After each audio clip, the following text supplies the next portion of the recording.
Welcome, boys and girls of all ages. 'Tis that night that comes but once a year, the night of Halloween.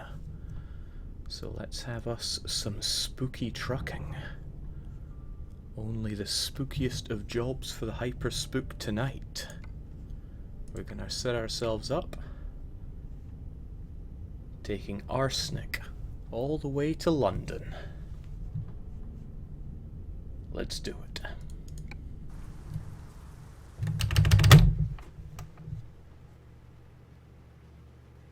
Now, things are not quite how we remember inside the hyperspook. But let's get going anyway.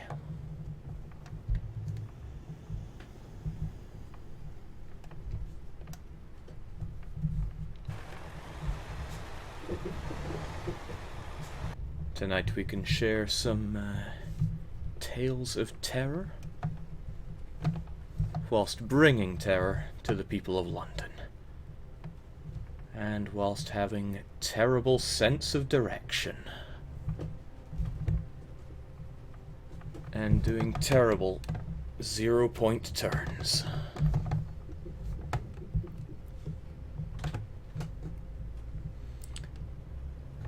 With potentially terrible audio setup.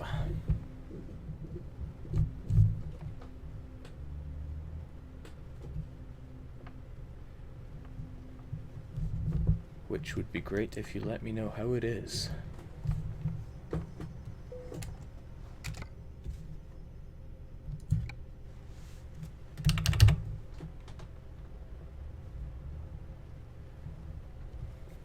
Actually, it could be that it is rather quiet, so let's pump that up a bit.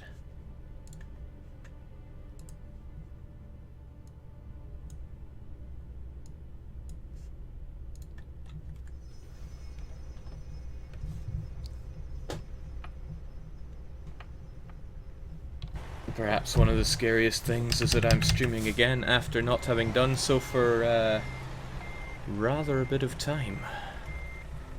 What can I say? I've been dealing with the true terror that is the Stockholm housing situation. Too much for one man to take, I tell you.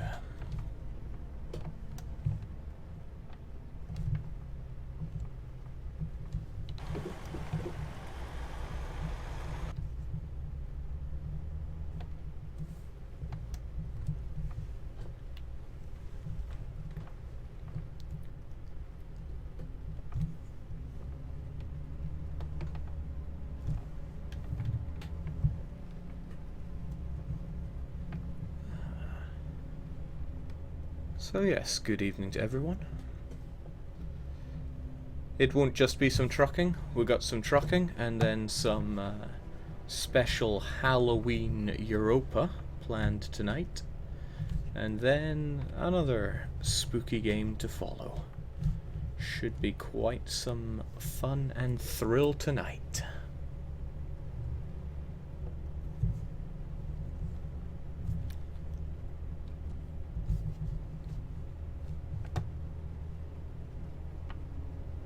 We can share some spooky stories. For example, I ever tell you about that night? It was a night much like tonight. It was also the 31st of October, when England invaded Scotland. And the English thought, my, this is a large number of Scots. I bet they've had the Highlanders arrive event. They fought tooth and nail and just narrowly defeated the Scots. But the Scots had not yet had their fire only once Highlanders event. And whilst the English were wiping the sweat off their brows, they turned around, and there stood 8,000 infantry, 4,000 cavalry, led by a 4-shock, 6-maneuver general.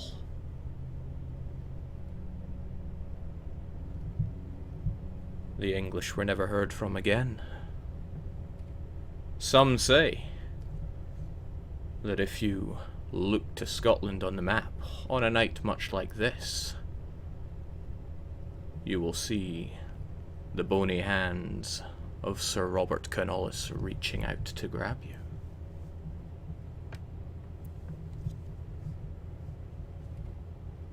But you should never look in the mirror and say, Highlanders, 3 times in a row. Or else 12,000 troops will jump out and get you too.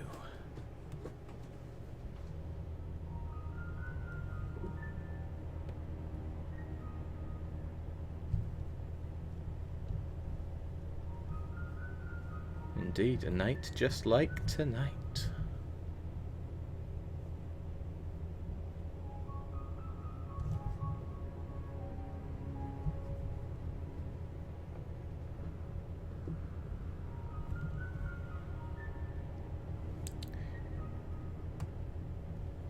Should also tell you the tale of a young Swede first getting into grand strategy. They wanted to play as Utrecht and form the Netherlands, but they were playing on patch 1.6. They decided to try to annex parts of Frisia. They fought well. They won the war. But then it came. The Hansa have started a coalition against you. Burgundy have joined the coalition against you.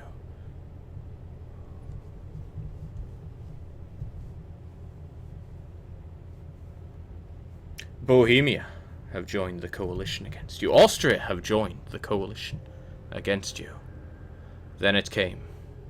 The spookiest of all the messages the young Swede was to receive that night. France has joined the coalition against you. Some say that every 5,000th coalition message is tainted by that young Swede's tears from that night. You won't know it when you first see it, but you too can end up tainted.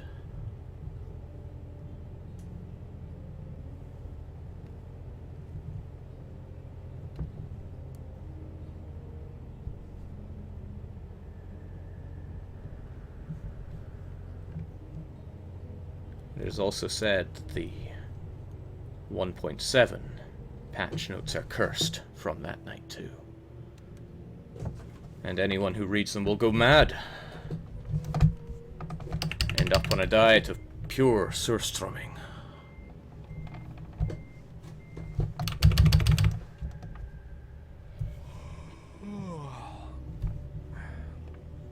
That yawning, where did it come from? It didn't come from me.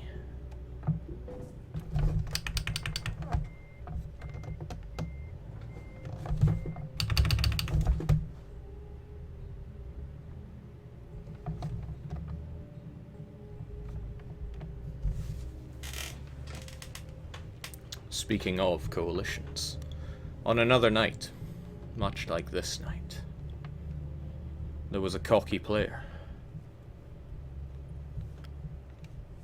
They had just downloaded Europa Universalis, but there was something very strange about the copy they had. It would load up, but the Choose Your Nation screen was a strange shade of red. He had never played the game before, he thought. Nothing of it, maybe just a slight graphical glitch. He carried on. He played the Ottomans. Beginner nation, easy, they thought. A core in Albania, you say? Sure, I'll take it. They declared war. Albania had no friends. Albania barely had an army.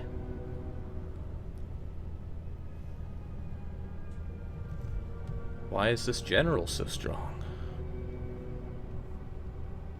A 666 general. Well, surely the Turkish armies can take care of this riffraff.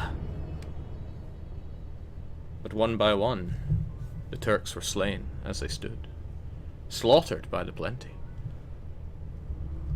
And the Albanian armies marched and marched, consuming all in their path.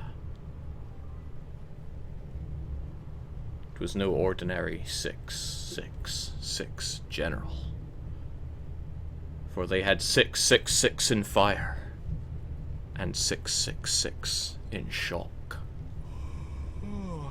The Turkish never stood a chance.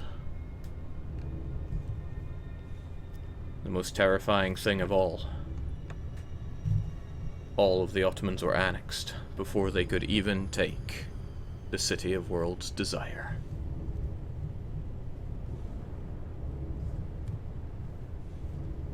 Some say the game is cursed now, and that if this ever happens again, Byzantium will be allowed to expand however much they want. Color the whole world grape blurple.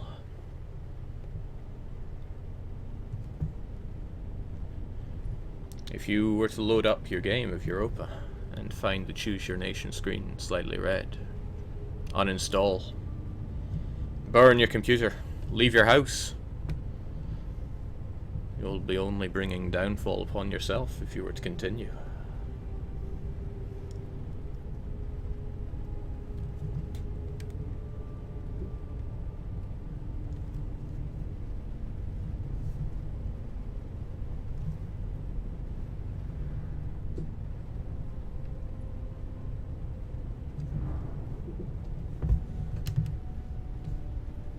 Really, the scariest thing is that I haven't done any damage to my cargo just yet.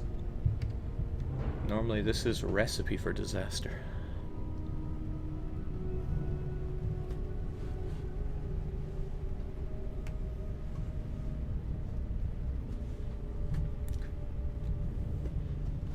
Although, to take a break from the spooky stories, how is everyone doing?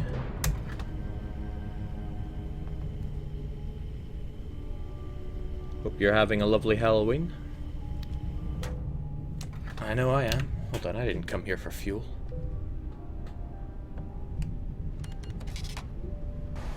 I came here for a slumber.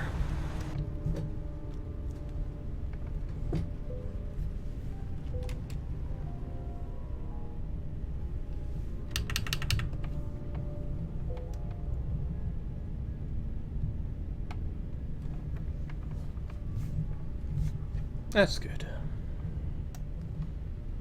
Took a lot to tear myself away from the Bob Ross paintings and actually stream.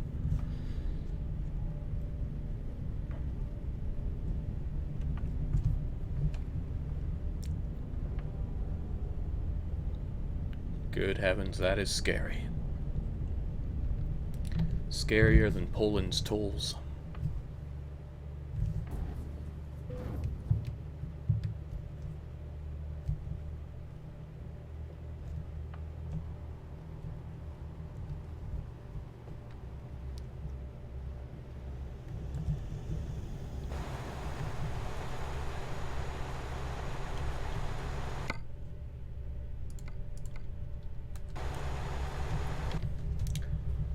Of course, there's everything scary about driving without adequate lighting, so always keep your mains, highs, and auxiliaries flashing.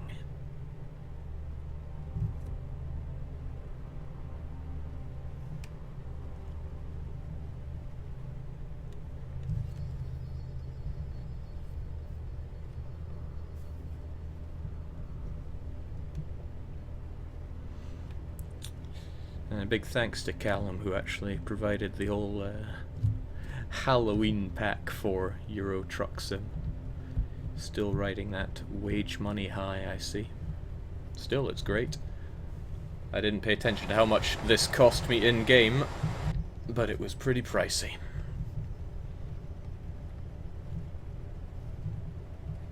When coupled with our little bobblehead skeletons. Wait a second. I didn't buy those bobble-headed skeletons. I think our hula girls are up to something.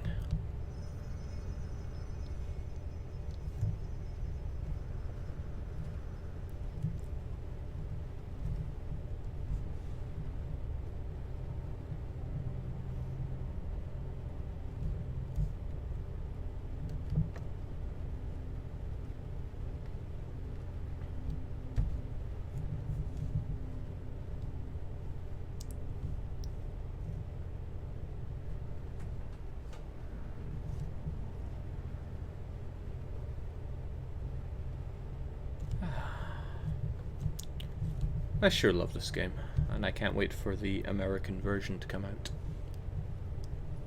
Always surprises me that people even turn up for this, though. Or maybe they're just there to share their spooky stories tonight as well.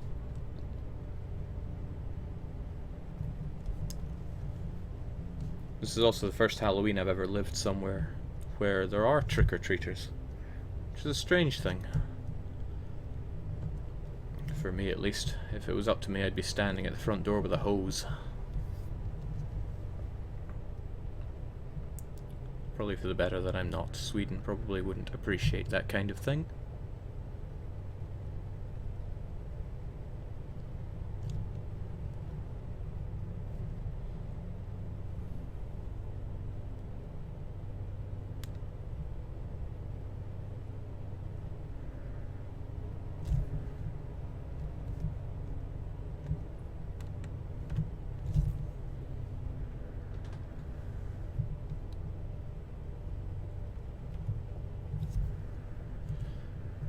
Although thinking of Halloween, I have another scary story. At the time, a Polish lad wanted to play as Poland and form the Commonwealth, become the strongest there is. They went to 1444 and selected Poland, and thought, this is easy. I can take my decision to get Lithuania as a personal union minor. I mean, I just need to get one stability for it and I'll be fine. As they approached 100 or so admin points, comet sighted. A sweat broke out on his forehead. I can't let the chance slip away. The stability hit comes. He gets his admin points up enough to break back the loss, but he still needs to get up to 1 stability. Comet sighted. The hairs on the back of his neck stand up. This can't be 2 comets in a row. Surely a 3rd one would not come. He gets the admin to stab back up to 0, but he still needs 1. He gets 100 admin, but he does not have full religious unity. He needs to wait for a little more in order to get his stability up. He's almost there, and then warriors do not read books. For he had been declared war upon. Minor rabble. He couldn't even remember the nation's name. He crushed them swiftly. Let them off easy with a white peace. He needed to force that union.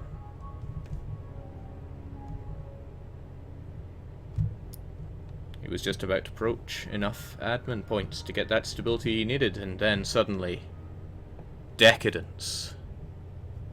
We need a shake-up. -1 stability. Poor lad's hands are shaking. Sweat. Forming a bubble of water at the bottom of his chin. Falling down, audibly splashing on the floor.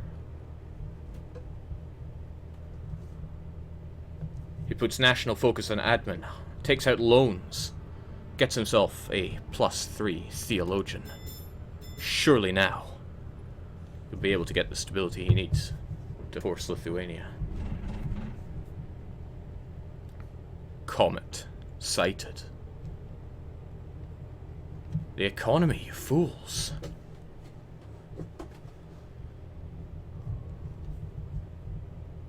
The lad's whole body now is shaking. He must get this union, or else the Commonwealth can never thrive. Finally, he's almost there. He almost has the stability he needs. Just one more month. That next tick will be all he needs. But then, his worst nightmares came true. Sire, Lithuania has now fallen into a personal union under France.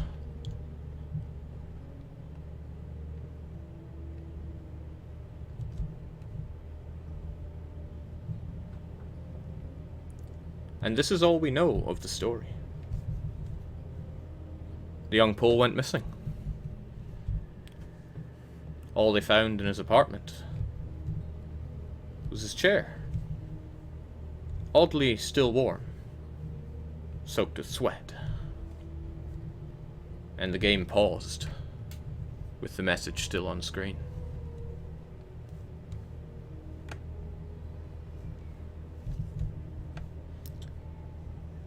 Some say that every 1000th Poland player will fall into a similar fate, and go missing, never to be heard of again. Somehow, it always seems to fall on the 31st of October. A night much like tonight. You weren't thinking of running a game as Poland, were you?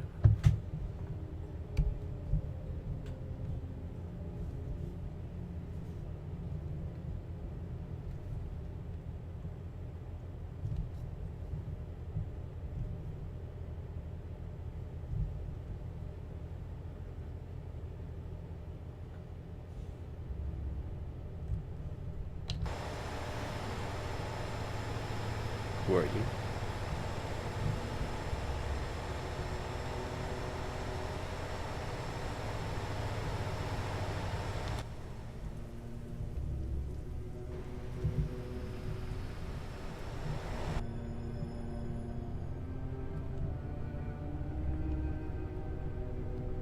Thagnus saying I expected something like they found a bottle of vodka.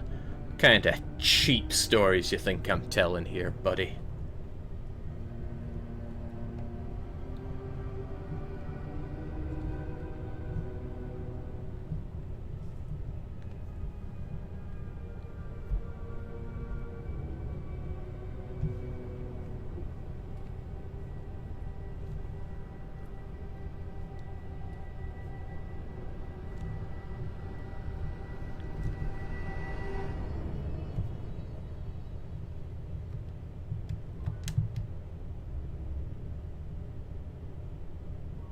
I actually don't have that much time left.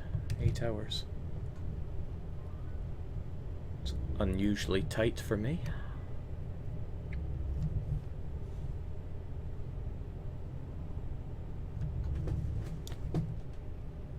Oh, that was actually quite horrible. Missing my turn off there. We might be having fun here, but there's still money to be made.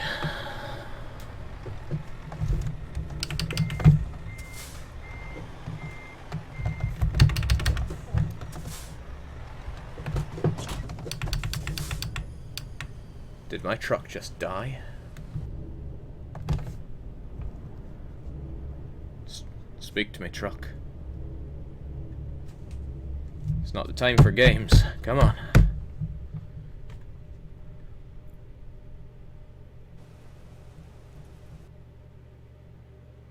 Don't take me back to that little German city now.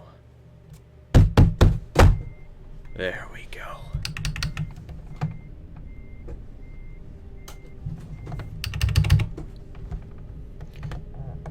I don't want to fall into the same trap as what happened to that other young trucker.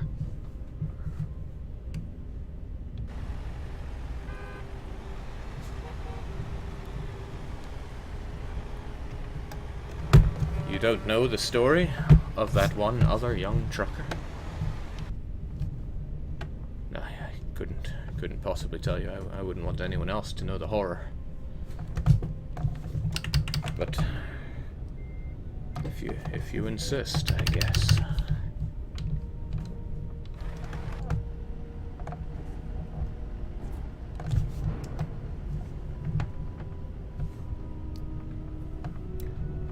There was one trucker, thought he knew everything.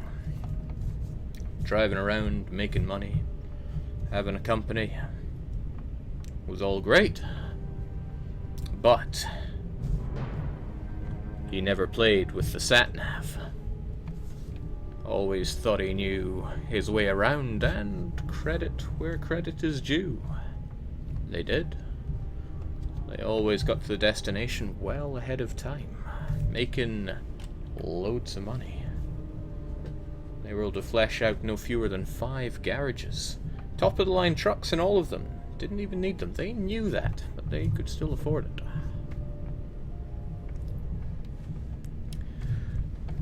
But one delivery they were in too much of a hurry, and they rammed a poor, defenseless car right off the road. But the car was a very disturbing shade of red. Blood red, if you will.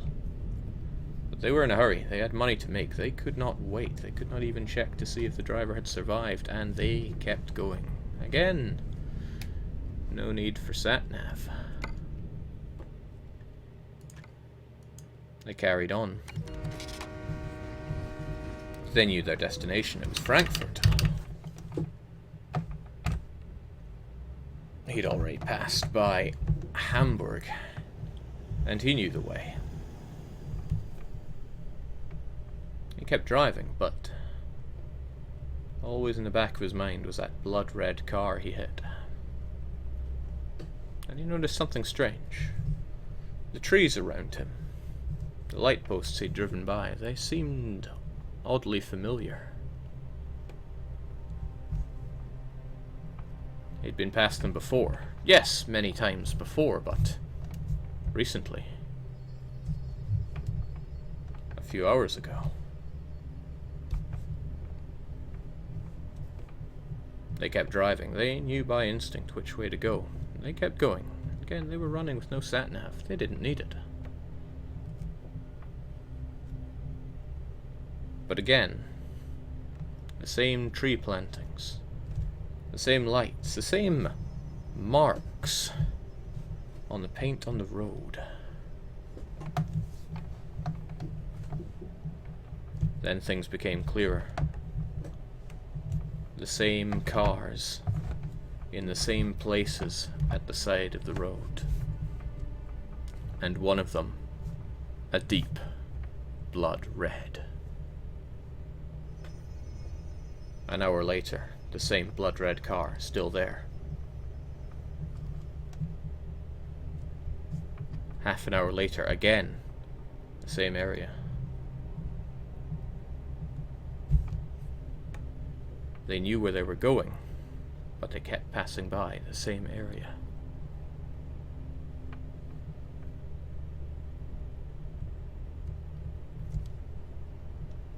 As sweat formed on their brow, hands trembling at the wheel, they decided to do the one thing they'd decided never to do again, and turned on the sat-nav.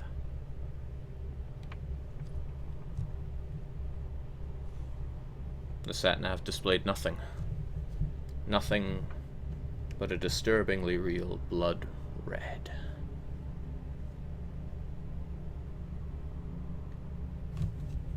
And that is all we heard from the SOS.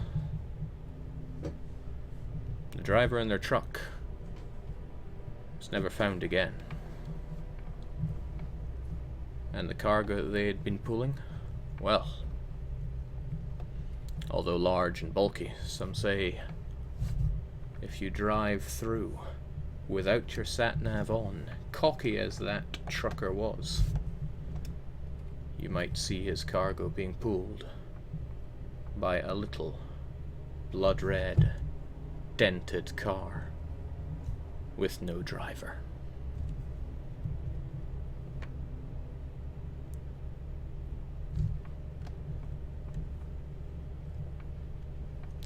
Plague Dynasty, you do not know the forces you toy with.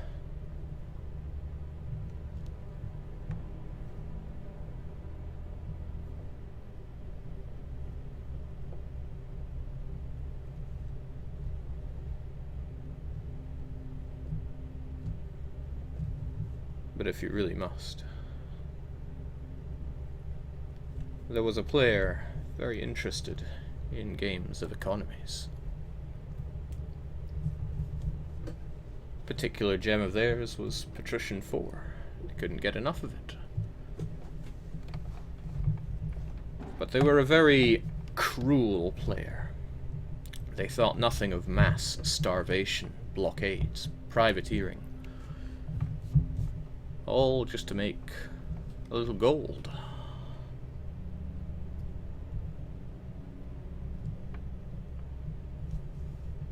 But they came from Rostock. And whilst trying to curry favour with local lords, they took on the mission to cause famine in Rostock.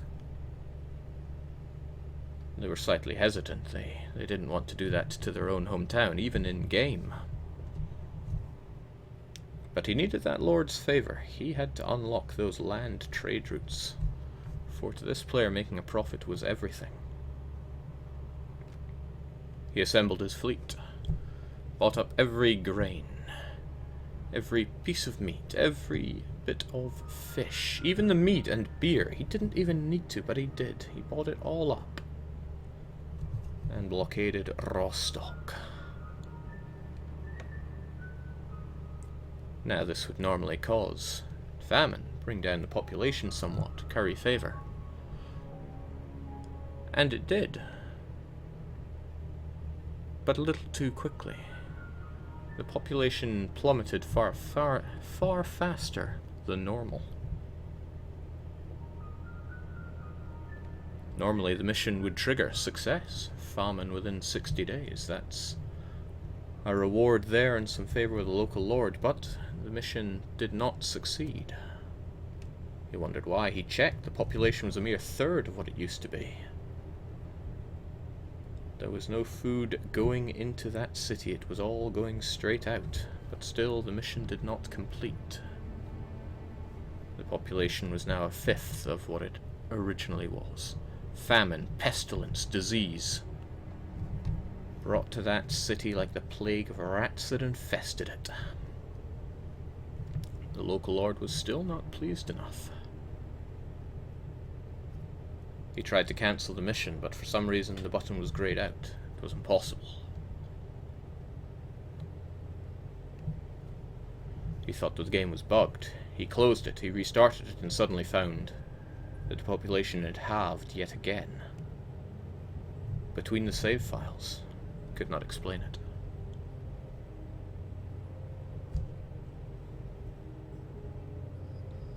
And yet the local lord was still not satisfied.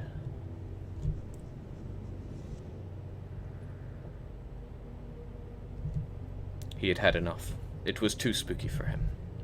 The hairs on the back of his arm were raised too highly, and he thought, no, this is clearly bugged. I cannot go on. He started a new game.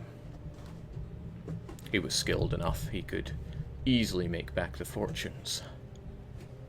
Decided to start in Lubeck, set up automatic trade routes, but they always returned empty when coming back from Rostock. He investigated to find that Rostock was completely empty, devoid of any life, no trade goods produced, and any he dumped in the local market gone.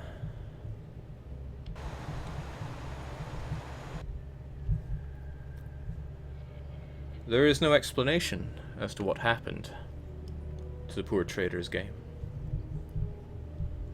But it is said that if you were to download Patrician 4 on the 31st of October, you too will find Rostock devoid of any life. As if to drive home the greed and misery from that young trader.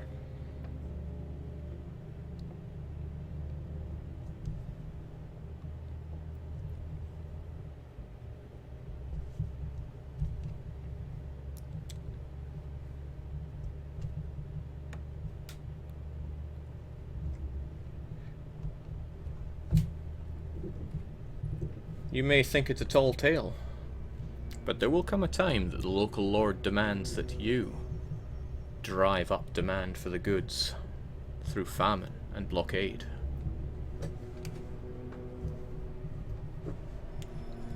Laugh at the story all you will, but you too may find Rostock devoid of any life.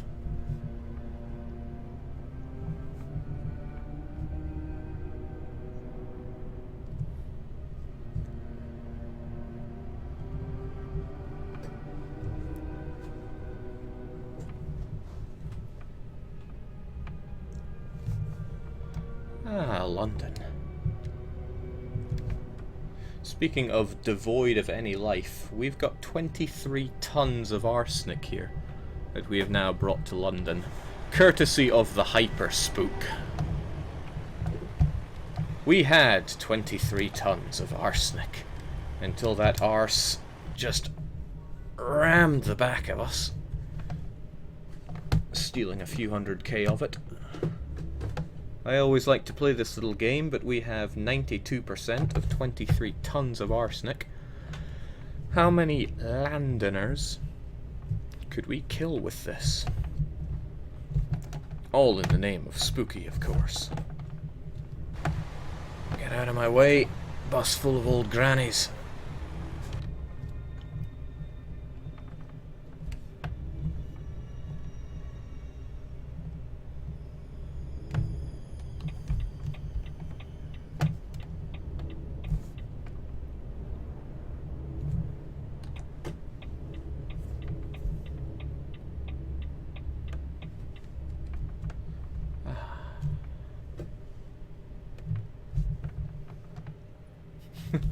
If there ever is one true horror story thing that happened in Truck Simulator, it would be that time I tried to run past the toll gate, and the toll gate ate my truck.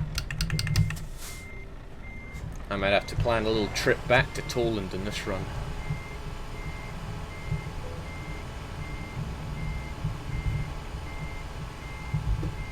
Man, it is spooky how good I am at doing that.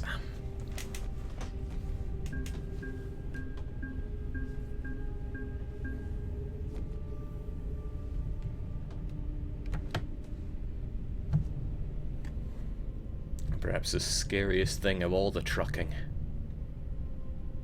I instruct other truckers.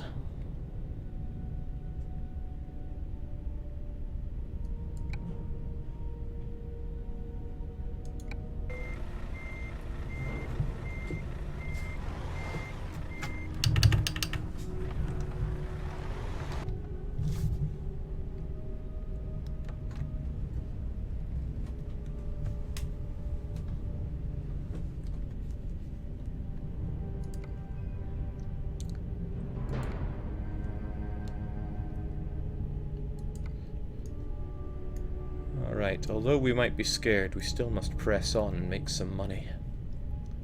But with what? Fluorine? Explosives? Sodium hypochlorite?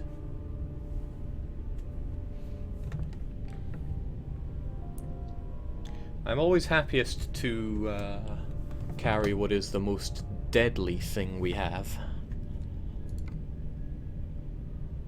So what would kill more people? 14 tons of explosives? 18 tons of fluorine? Or 19 tons of sodium hypochlorite? Ah, Lublin. If it was Dublin, I wouldn't mind going there to kill the Irish with some empty pallets instead of the Poles. But what can you do? We'll go with whatever you choose.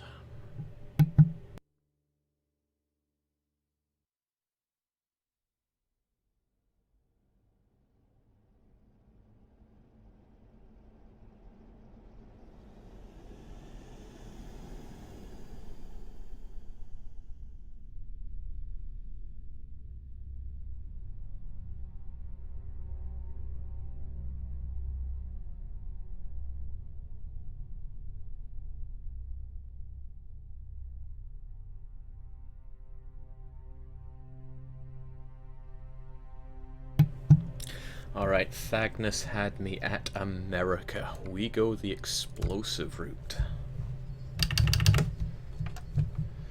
But it reminds me of a terrifically spooky tale.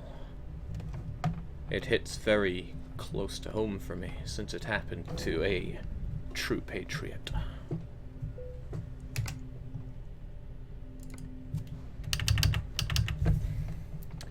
A true bastion of freedom.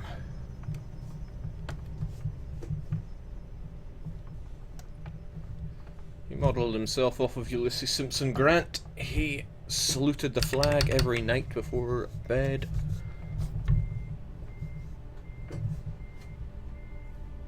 He knew every state and its capital.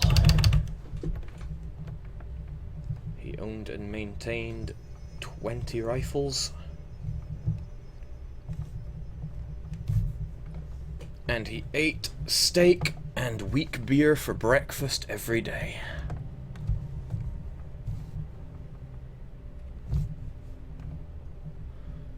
Yes, he was a true living legend, bastion of freedom, red-blooded American. And every day he would wear his red, white, and blue shirt to remind everyone how much freedom rules the day.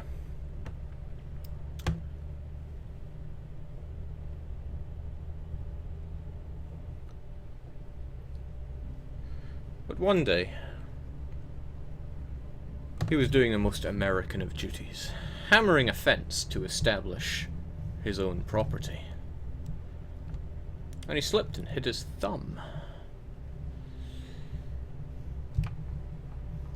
His thumb was not badly injured, but it was bleeding slightly from a splinter he got off the fence. He was all ready to shoot it better when his neighbor came out and said, "Ah, don't you worry, partner. I got a plaster for you. A band-aid, if you will. Look, it even has stars and stripes on it." Our freedom lover was very happy at the kindness that his neighbor would show. Love thy neighbor and all. He put on the plaster and was reaching for some Washingtons when his neighbor said, "No, no, it's on the house." Immediately, our American felt something was wrong. A coldness went up his spine. His legs began to shake, not under his immense weight, but out of a very, very primal fear. He had just accepted healthcare for free.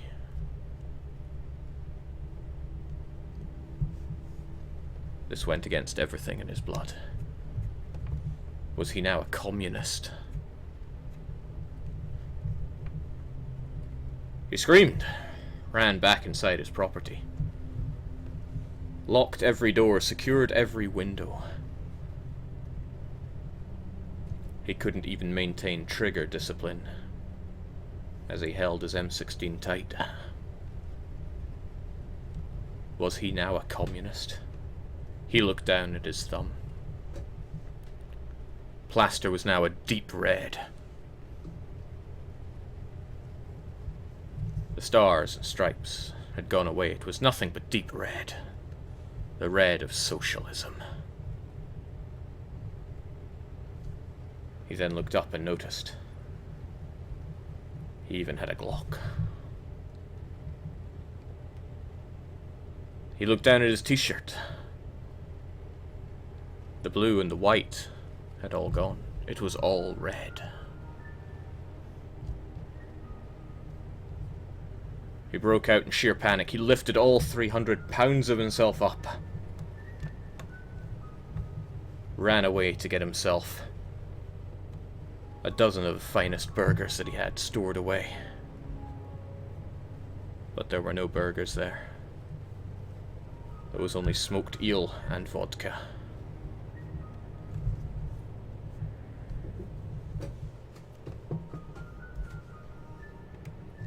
His neighbour, who had slightly worried about him, sent for help from the local militia. They burst down the doors, but they found nothing.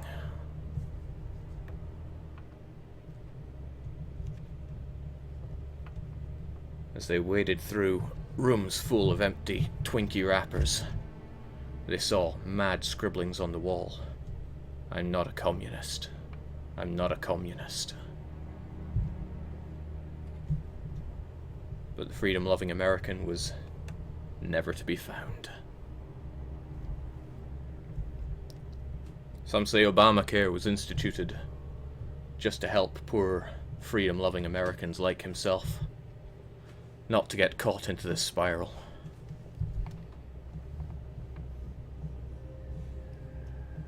But every so often, freedom lovers like our poor friend there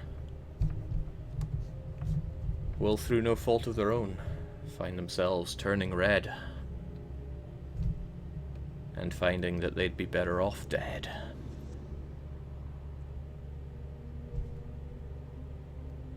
Some say they can even be truckers.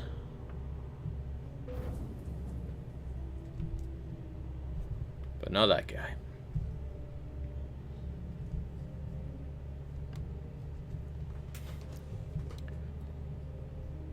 That wasn't so much a horror story, that was more like a sob story. Okay. Crimson telling us that 23 tons of arsenic could kill roughly 17 million Londoners. Thank you. If you can break down those figures further, I'd be most obliged.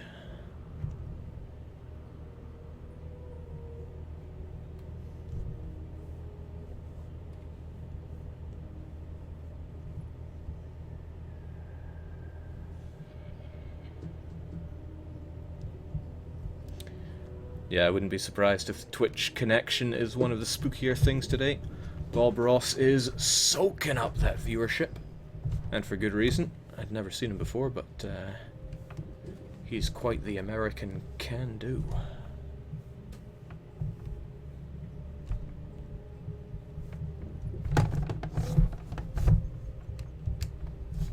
I love that sound of crunching metal and shattering glass whenever I hit a smaller, more pathetic vehicle.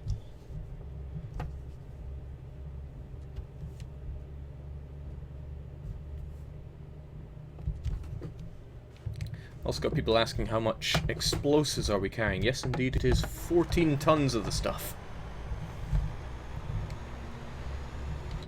Oh, we're taking it to,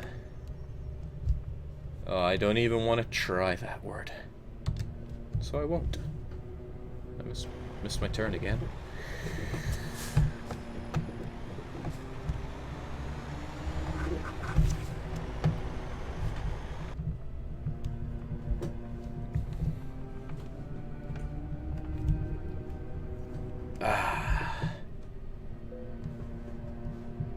British flag. Don't know why it's sandwiched between a couple of French flags, but no worries. Let's just get moving.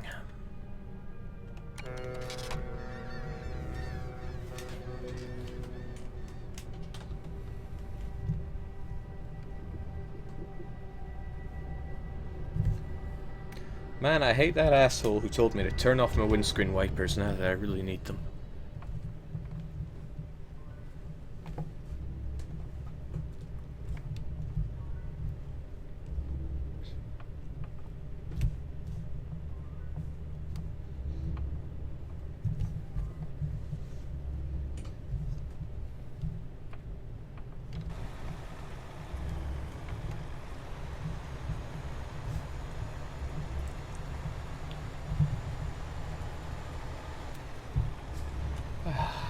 Man, all that storytelling tiring me out. I'll let the camera do the work for now.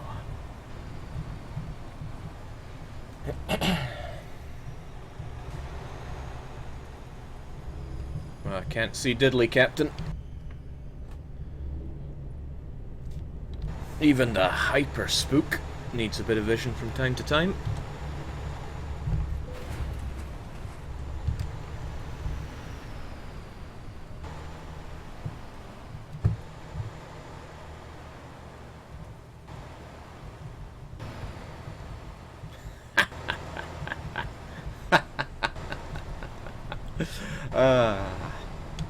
Taking a break from the spooky for a sec.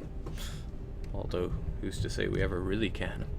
Looking at the Bob Ross chat reminded me how much I love what we have here.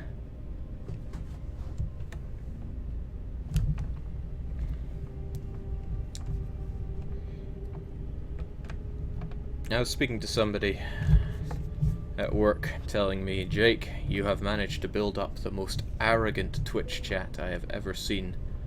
I think he used arrogant and elitist. And it really warmed my heart. I was like, thank you.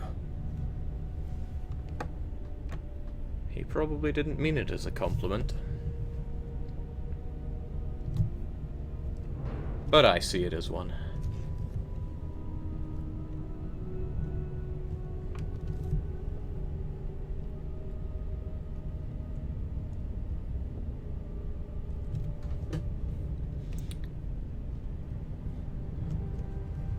Another worker goes by the name of Ubi Dubi. Maybe you've heard of him from the dev multiplayer. He said, Jake, your chat sucks. I went there and I was instantly banned, and I laughed. Because he just came in and went kappa kappa kipo kippa kappa. And then he was banned, and I laughed.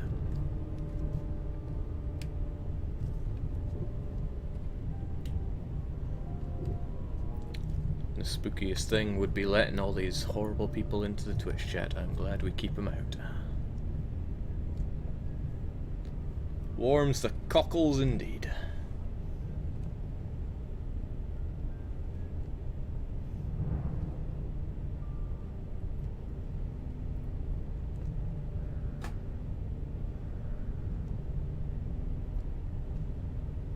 I think there was a user that came in called Infectus Byzantium, something like that. They subscribed, immediately started spamming emotes, and they were banned. Every so often I load up their private message about it and just rub my nipples. Whoa, be rubbing a lot more than those.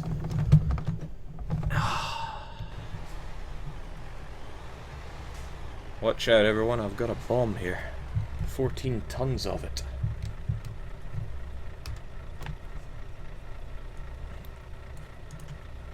Alright, back to Francerdam.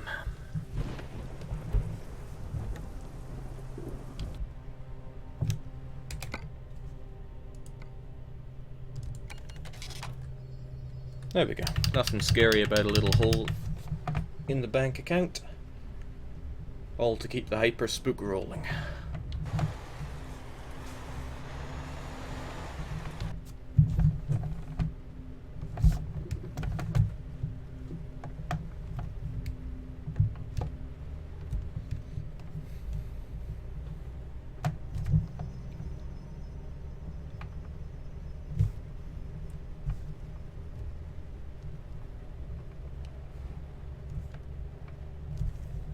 Well, it's tragic that Twitch is deciding to stutter quite badly today. But what can we do? Maybe it adds to the spook, but it probably doesn't.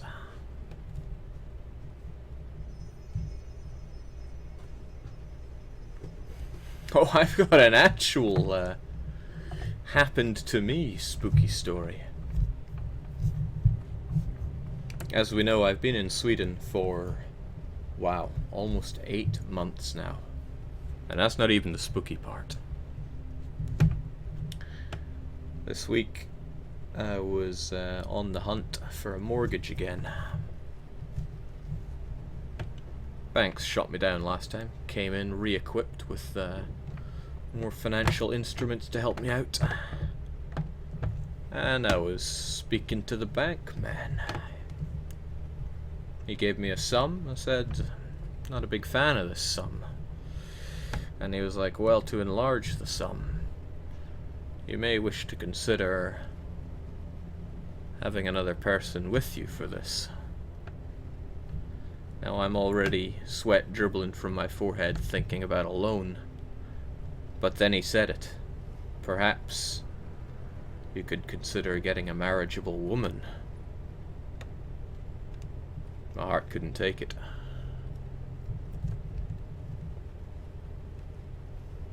Lucky I did not have my Zippo on me at the time.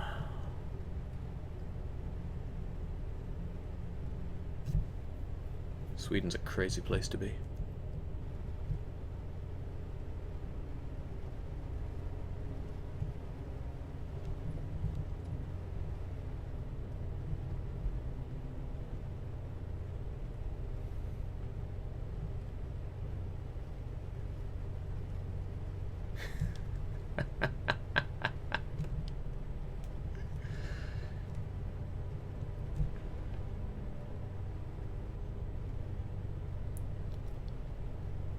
Getting to laugh at responses like that is not why I stream, but it's a big part of why I enjoy it.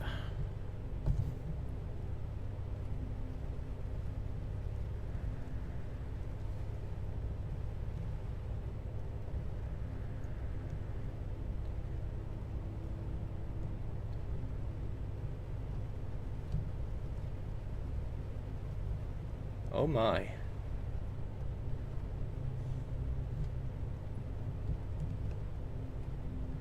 Somebody with a silly name has pointed out something a little spooky about our truck. The fact that it is 88 degrees Celsius and we're driving at 0 miles per hour.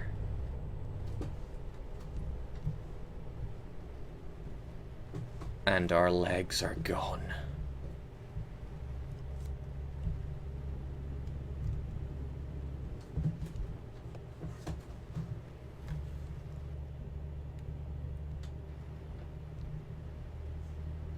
There's spooky everywhere to be seen. That's why we are the Hyper Spook.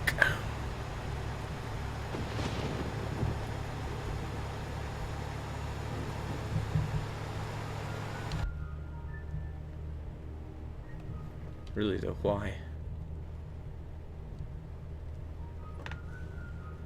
Is it a message? Is it the curse of every car I have ever hit?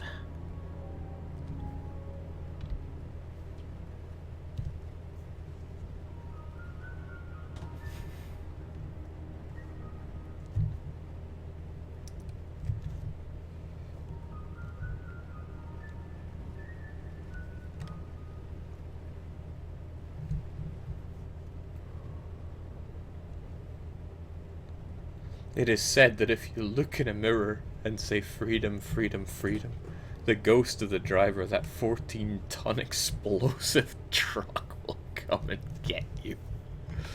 Thank you, Yoruji. Good to get the spooky stories shared today like we're around a campfire. Actually, at 89 degrees Celsius, it's more like we're in the campfire. Why is it so hot?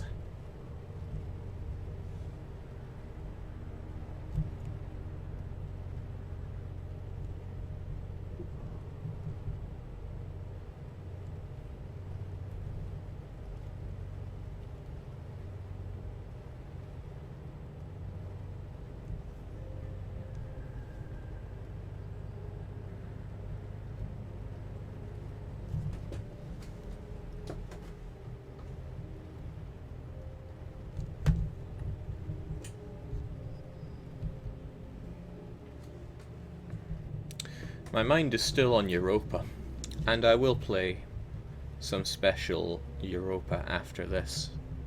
It actually took quite a bit of work to get it all set up, but I got a special Halloween Europa thing planned for probably at the conclusion of this delivery.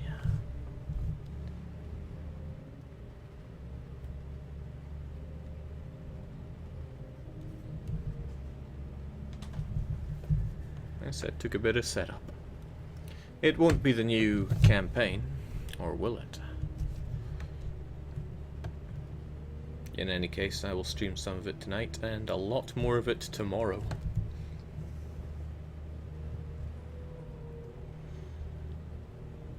Yeah, one thing that was super spooky was going to the arcade today. and finding that the DDR machine was gone. Now remember, I moved to Sweden almost 8 months ago, and I'd found a DDR machine, only for the place to close down for refurnishing a few months into me moving here. It reopened this week, and there's no dance machine. They only had those crappy casual arcade machines. Maybe I'm being a bit biased here, I never played them, but they're huge, chunky car driving simulators, and ones with demo screens that show videos of people laughing whilst playing games with advertisement of social media interaction and uploading scores and things like that. That's not what I go to an arcade for. Why does someone go to an arcade for some social media interaction?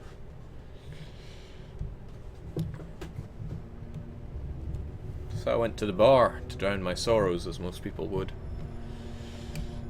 And there was a guy sitting there, wasn't dressed in workwear. Clearly seeing my despair at there being no dance machine. Clicks his fingers, says something in Swedish, and then hands me a little strip of paper with an email address on it. He says, contact them. Ask them about the machine. And he says not a word more.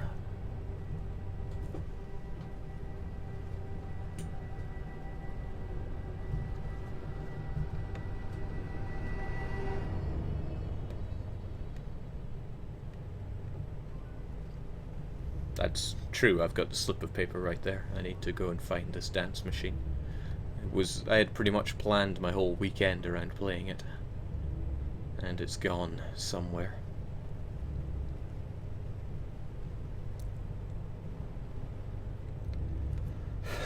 In before it whizzes email. Somebody had made up the possibility that I'd go to the arcade, and where the dance mat used to be I would just find Wiz grinning.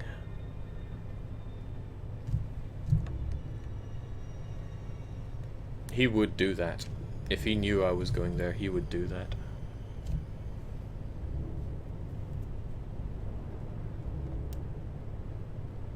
And then he'd say something like, I guess your maneuver just wasn't high enough. And then I'd cry.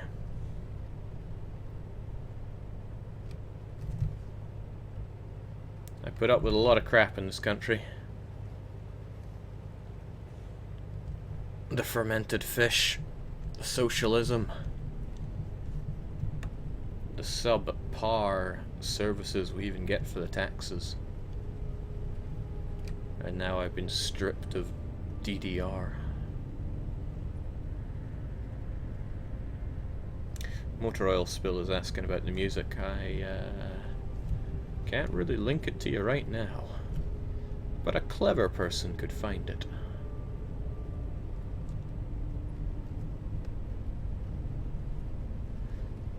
Wiz stole the machine to extort favours in the Dev MP. Ah, there's a good point. I need to get things set up for the next Dev MP. That's on Tuesday. Guess I'd better pull my finger out. And I guess that answers Krebsig's question of, will there be Dev MP session next week? Yes, indeed. I guess it's on my shoulders to set that up. Cry enough to make a river penalty for Wizchink. Well, greetings, Dicey.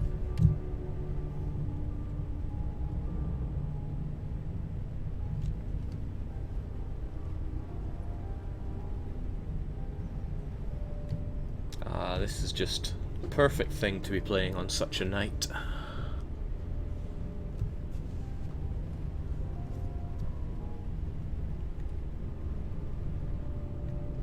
Dark, rainy, and a little hula girl with her new makeup bobbling away over there.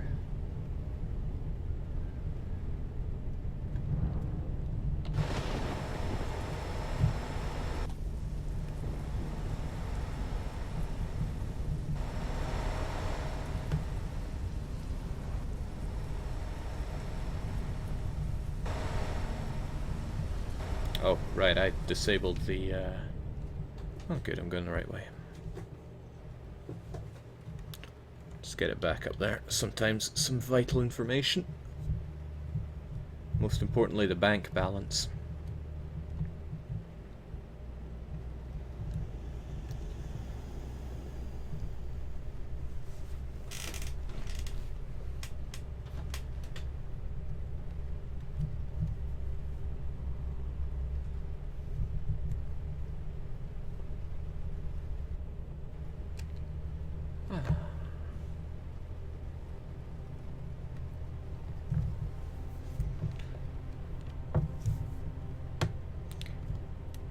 Never thought I'd feel for France, but I really feel for France in the Dev MP session.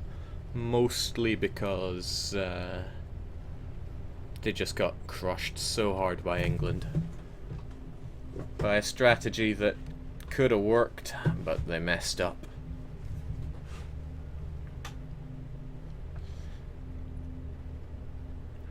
And that can really be what sets apart a great player with a great multiplayer. You've got to be ready and able to swiftly react to a rapidly changing situation.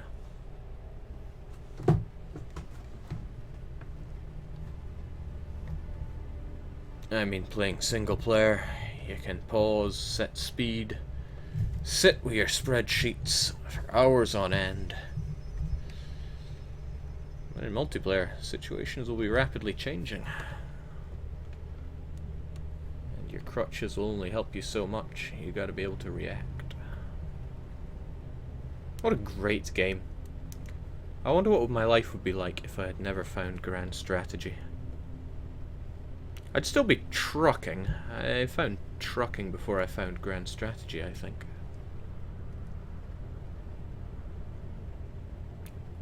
Would I have still become a streamer? Would it be 100% trucking all the time? Possibility is there, but I guess we'll never know. Maybe I'd be a bit better at trucking if that was the case.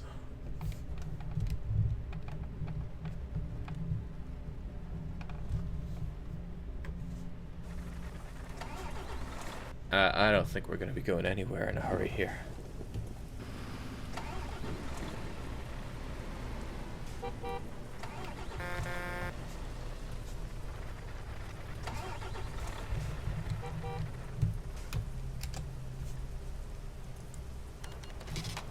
Hamburg. Swear I've heard that in a spooky story before.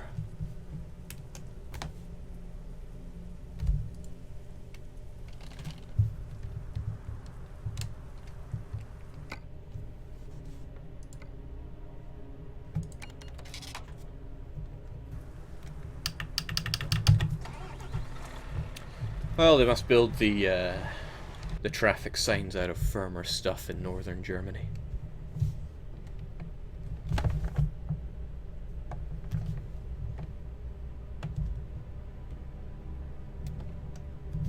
Jake, perhaps you would have begun 2 hours of hell, and then one day you rolled a new punishment game, Europa Universalis 4.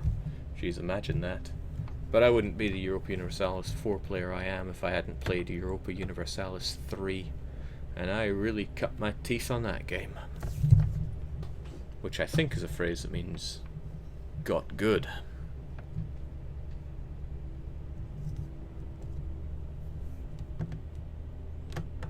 There's a game called Dominions 3 that I used to play multiplayer all the time, and there was a player who was leagues better than anyone else, and that was his tactic. If you started next to him, he would let you off the hook for 20 turns, and then he tricked you because he is super strong, and your nap is up and you are dead. I'm not a fan of non-aggression pacts in strategy games. I'm even less of a fan of peacetime. When I played Stronghold 2 online, there would be a lot of people that say PT30 or PT45, stuff like that. Peacetime of this amount of minutes. I didn't like them, so I usually killed them. I got pretty good at that game, but not great.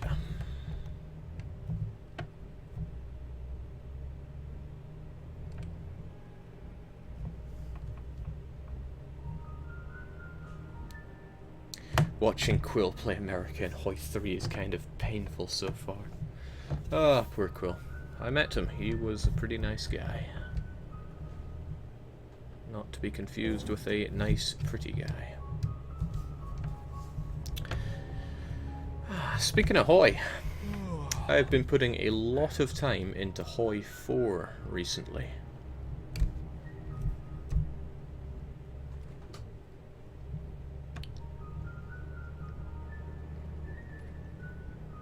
I really hope I can play a whole lot of it when it goes live too, because I'm enjoying it a lot. Enjoying it a lot more than it should. It brings out a very bad side of me.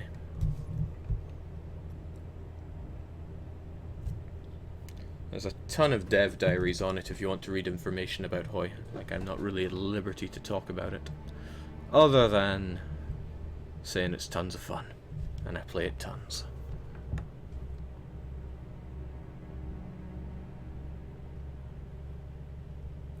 Bark saying cough up the spoilers. Yeah, sure. It'll just be between you, me, and the other 281 people here.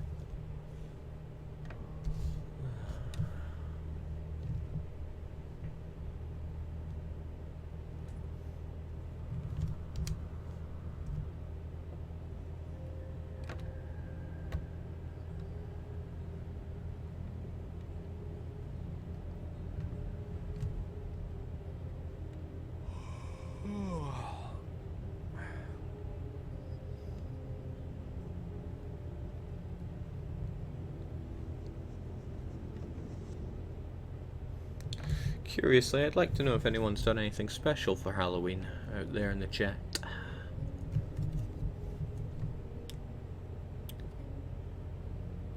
I went trick-or-treating once in my life.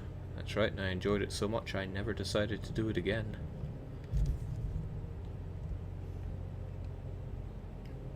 I think I was about 7 years old, over at my cousin's house, and decided to give it a go.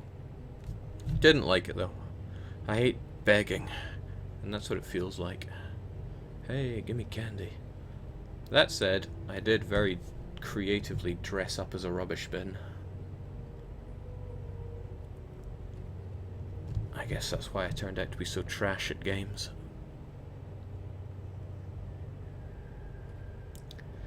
Jake, is Hoy 4 like the chocolate in your proverbial chocolate factory, only you can't eat chocolate outside of the factory as well?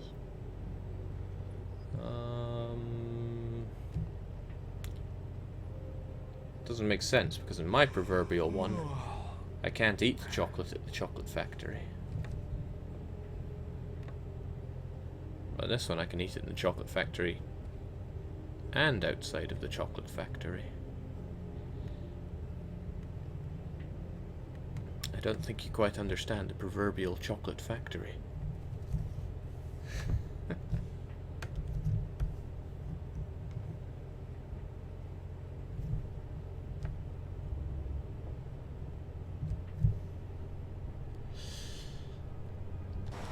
I was planning on stealthily modding the game so that I wouldn't get such harsh penalties on dealing damage to my cargo. Genuinely, that was my plan, and I forgot to do it. So sadly that means we're going to be making zero money on this explosive delivery.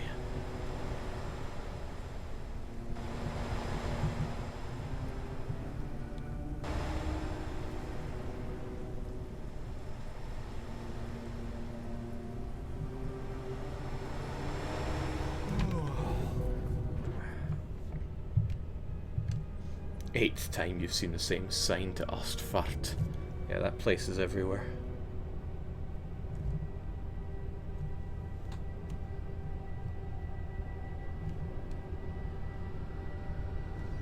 Well, actually, the beta sign-ups for Hoy 4 just started, I think, last week.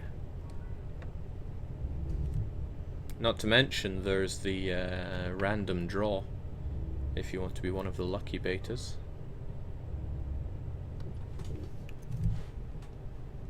Is it random? I forget. I didn't set that stuff up. In any case, if you want to play Hoy, It's not like there are no options. You just gotta have the will to succeed. Much like actual war.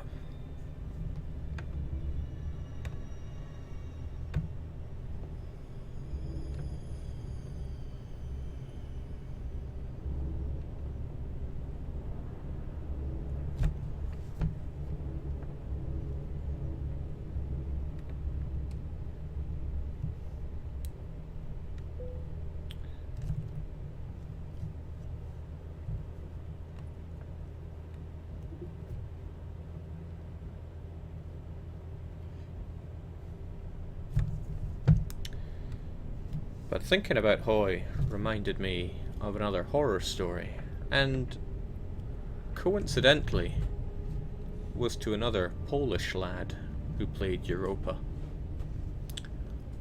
Again, this Polish lad wanted to show the dominance of Poland and by and large the Commonwealth, swiftly getting Lithuania in that personal union, demolishing the Teutonic Order, integrating Mazovia, keeping Moldavia as a march, of course. Don't want to take that stability hit for revoking march status. And they weren't all that interested in diplomatic ideas either. How the heck did I end up here? Oh well, in for a penny. In for a pound. In for a pounding.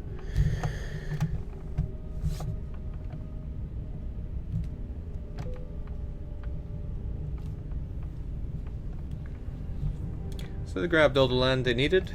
They took that cheap-ass decision to integrate all of Lithuania. And they decided the time had come to destroy Russia.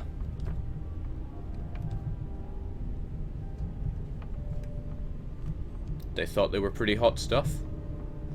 They assembled an army of 120,000 men. Pittance cost for anyone playing as the Commonwealth. Oh my lord, I am stuck in here.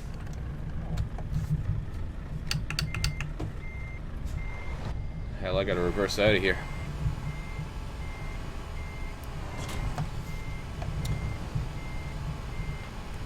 They had their armies on the border ready to rock and roll. 70,000 manpower, 2,000 ducats in the bank. They'd even taken their free westernization decision. Yep, Russia was gonna fall this day. But there was something a little strange about this Russia. Because it was formed by Novgorod, who's still a republic. Strange, but not unthinkable.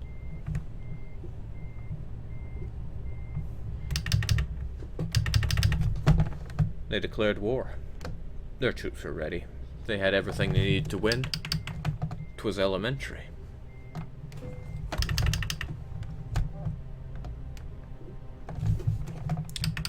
But as they pushed forward, they noticed something a little strange. Their manpower was already down to 40,000. 35,000. 30,000. Where was it all going? They couldn't explain it. Until they noticed. Scorched earth. Every province. Everywhere that they were advancing, there was scorched earth. Attrition skyrocketed. Supply limit low. They hadn't even thought to invest in mercenaries. And now that they wanted to, they'd realized their money was drying up because of reinforcement costs. It was dire times for them, but they decided to push on. Before they knew it, they were completely tapped of manpower. They had met some resistance, but had easily crushed them. They were Western, they had the technological advantage on their side. But their armies were burning up.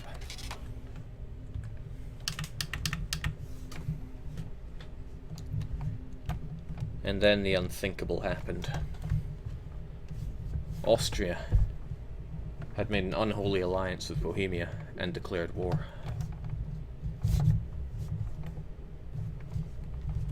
Full might of Greyskin at their back door, they had to turn around. Novgorodian Russia would have to be allowed to survive. Although they were suffering themselves, Novgorod-formed Russia was also feeling the heat. Surely they would sign a peace. They would not. They would not give up any money. They would not give up any land. They would not even sign a white peace.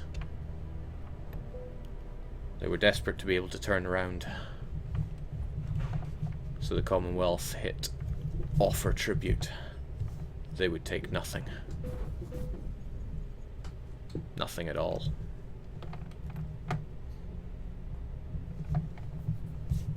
This didn't feel right.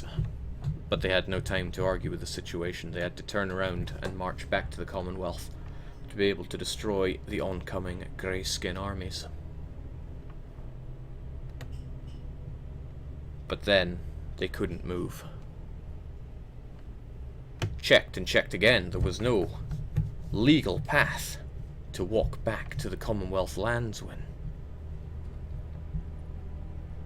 How could this be? And then they saw forts had been in the building queue in the provinces that they had walked upon, and they had been completed, locking them in zone of control. Nobody would offer the military access they needed, and even if they could not get to them. Commonwealth armies were completely locked in. The burned, yet freezing, Novgorod-formed Russian lands. There was nothing to be done. They reached to disband their armies, only to find the option was greyed out, for they were playing on patch 1.13.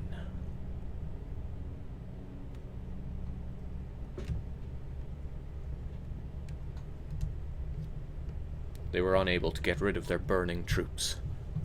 Whilst they were defenseless in the homeland, they saw the Novgorodian Russian armies marching towards them. They thought, yes, the sweet release of death will somehow save the country. But they did not attack. The armies, stranded in Nizhny Novgorod, were merely encircled by the Russians as if they were laughing, a hollow, deathly laugh at the Commonwealth troops. There is no happy ending to this story. Commonwealth razed the area, but they were still stuck in Nizhny Novgorod. The Greyskin armies tore their country apart. The loans flooded in. The manpower was at zero. Rebels. Oh, the rebels.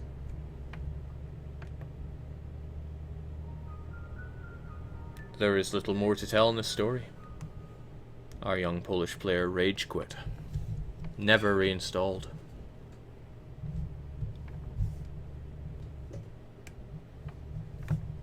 Three years later, they could still feel the wound of that defeat in their soul. They went on a little trip to Russia. They wanted to go to Nizhny Novgorod. They felt a little calling inside. A coldness in their soul. Feelings for those brave soldiers that were stuck and died.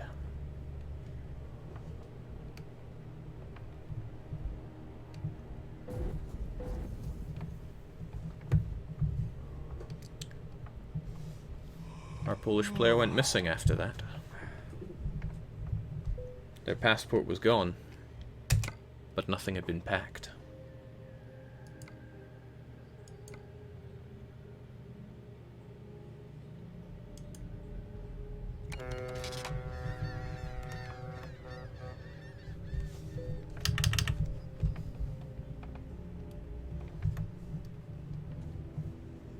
And that, as they say, is that.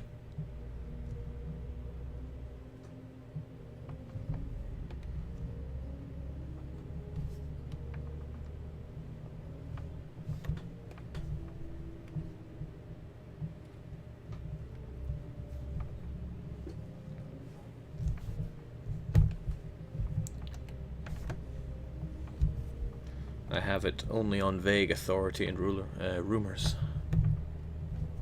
that there is a ghost of a Pole wandering through the woods in Nizhny Novgorod, endlessly searching in despair for the Polish Commonwealth armies, left to burn and starve, whilst their home country felt the same fate.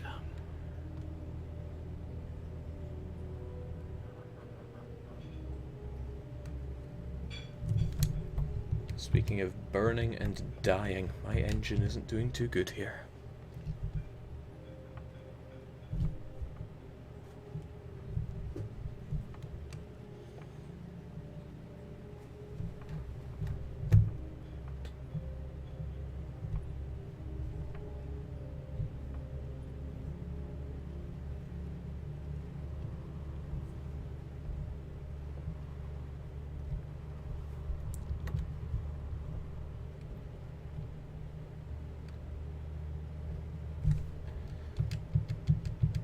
Okay, I think I'm pretty tapped out of spooky stories at the moment, and there's only 128 miles to go to our destination of, again, a place I can't really pronounce.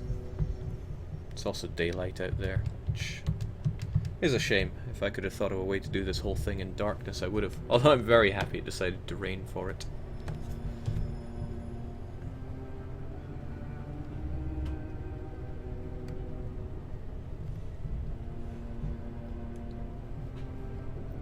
Dennis Wolf saying, Jake, you should consider a career in radio hosting. I will listen to a show of your telling stories. Well, Twitch did just do that creative thing, right? Who knows, I'll ditch the games and just have stories. That, of course, will not happen. But it's funny to think of.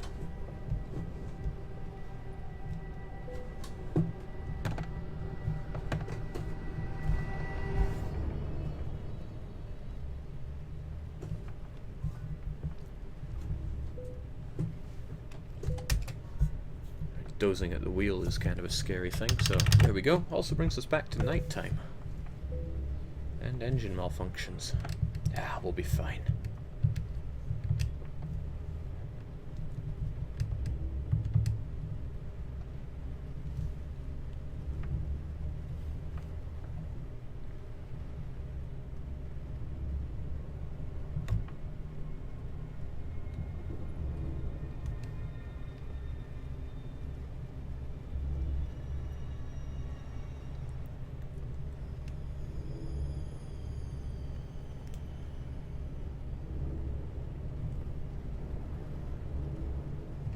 Actually, with just a little bit added on, you could turn this into a pretty good horror game.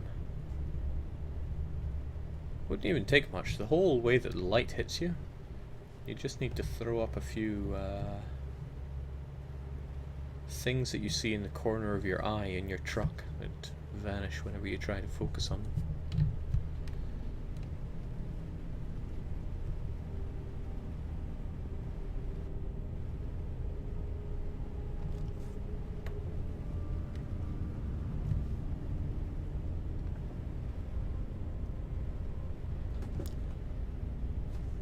And people at home are going to ask, what did you do for Halloween? And this is going to be the answer.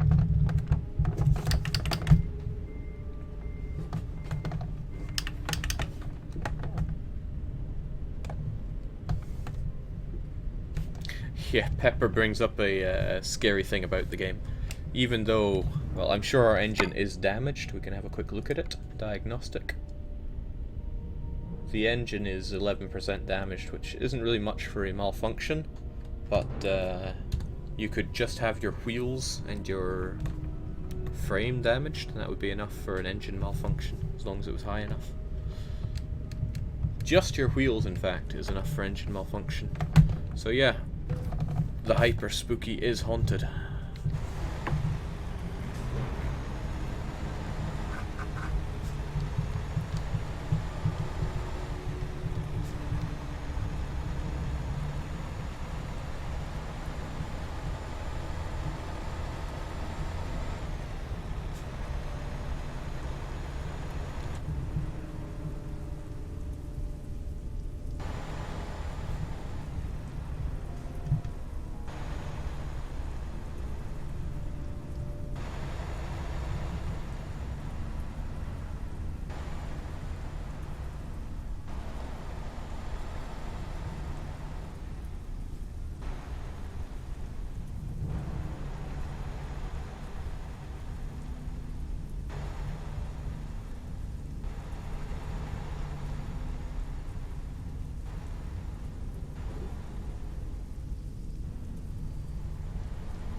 In all seriousness though, where is all the traffic?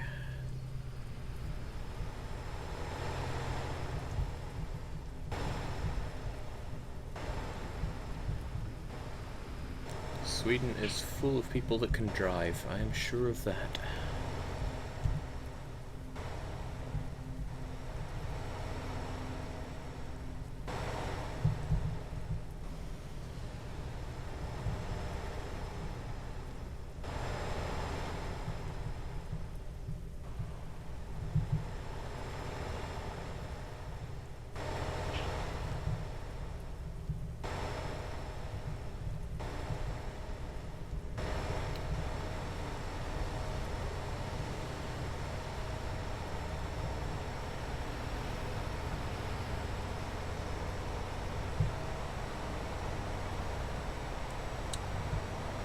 I had had the slightest idea in my head that I would do for this stream.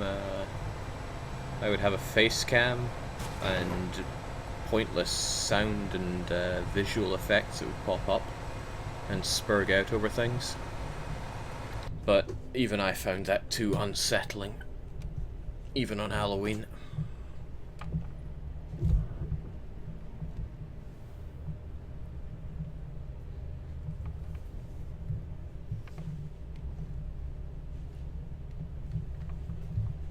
So if you moan about things not being creepy enough for this Hallow stream,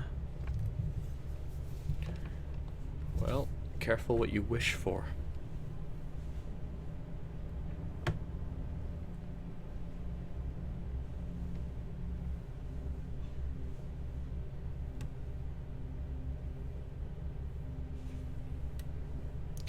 Chippy9 says, hello, I'm the wisdom of skeleton. No, the widom of skeleton. I've come here to tell you that you have no life watching this stream. Hopefully someone shows Chippy9 just how little life he now has in this chat.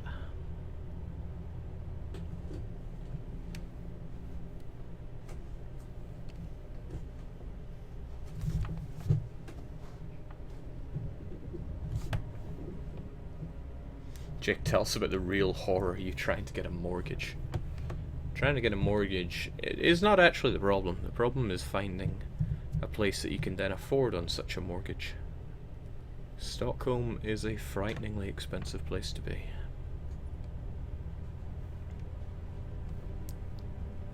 And as some horrible gaijin, they don't want to give me enough money to actually live somewhere here.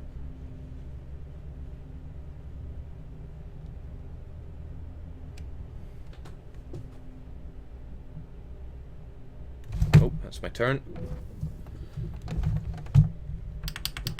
Sure hope I don't back up and see a little red car there.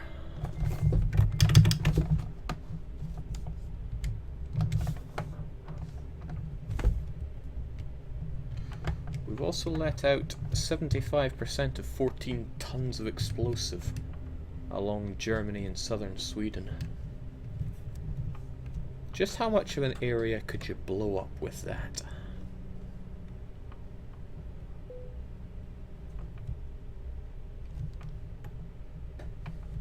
And what is this company going to think when I arrive and present to them only a fraction of the explosives that they had ordered?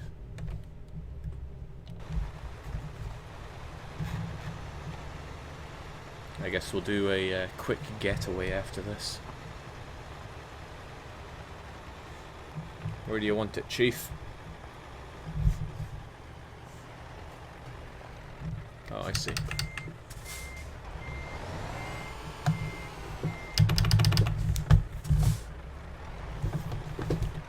Yep, I see.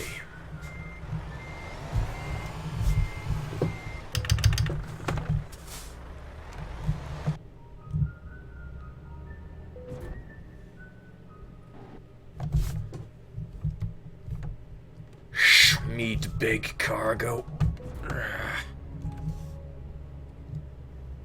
It's a big cargo. But I'm bigger.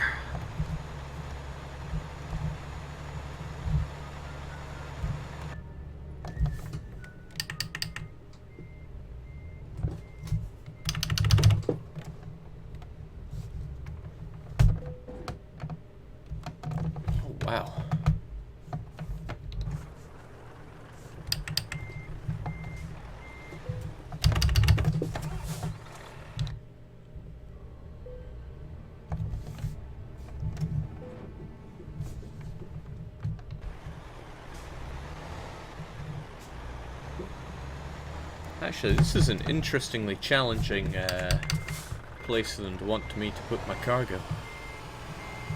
And I'm not one to turn down a challenge. I know no fear, for I know nothing.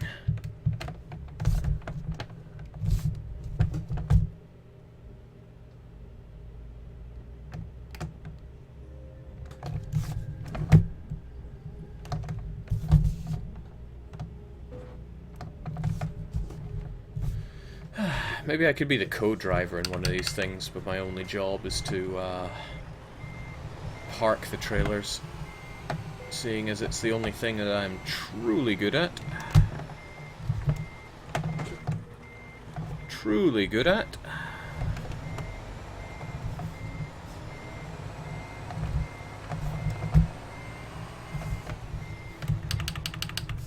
Truly great at.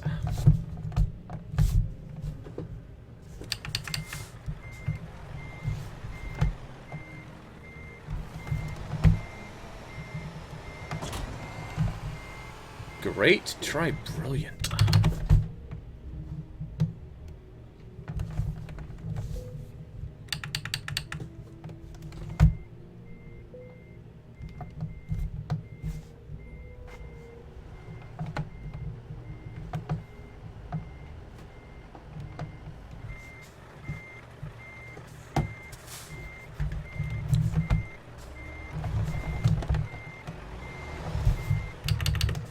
Is there anything left of these explosives now?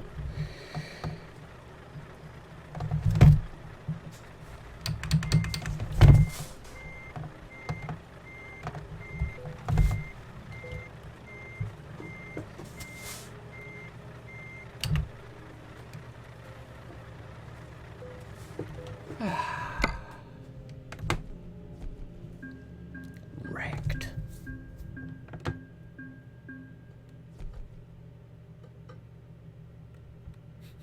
You're the instructor. Doing all this yourself is just criminal. Well, that's true. My real job is staying at the office teaching all of our employees how to do this.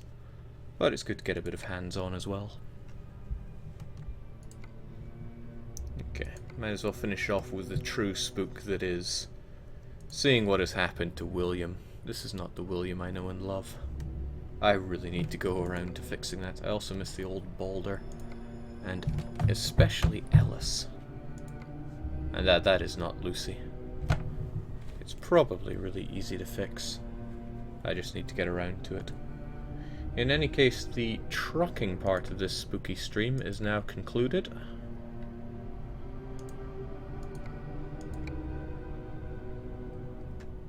So I'll be back in just a few moments with some spooky Europa stream.